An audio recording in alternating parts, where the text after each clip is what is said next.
So as someone who's in the business, do you think the public like there's a lot of conspiracy theories about the data and stuff like that? Is there something that we don't, or? I think it depends on the company. I mean, these big companies are not supposed to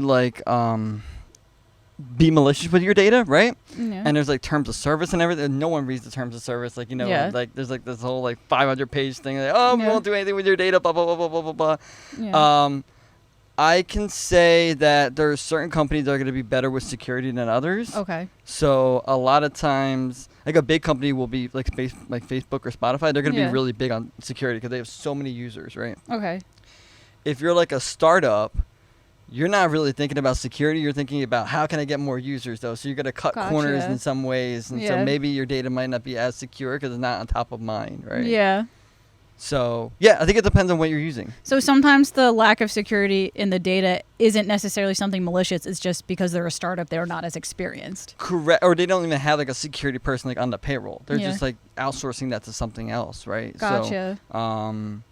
Because as a startup, you're thinking about how can I get more users? How can I, get more money? Because you have investors who are feeding you money, so you're trying to get more users. It's fun. I'm glad I'm asking you this because, as somebody who isn't in technology field at all whatsoever, this is the bulk of my technology is doing a podcast. That's my tech. Yep.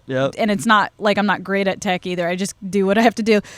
I never thought of it that way as we the non-tech people, we think of it as there's the people who collect the data, and I never thought of it in a way that it's there's individual companies. There might be one that's malicious, and then there might be one that's good. They're all completely different. I never 100%. thought about that. 100%. And there are people who are security engineers who are in cybersecurity. I don't do that. That's a really technical job. Yeah.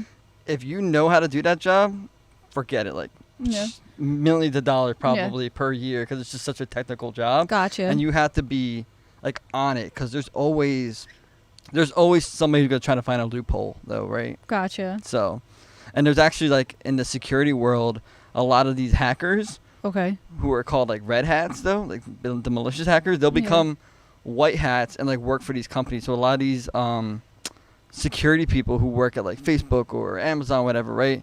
They probably used to be someone who was malicious, but then Facebook is paying them so much money where now they're using that skill to be more of a good guy.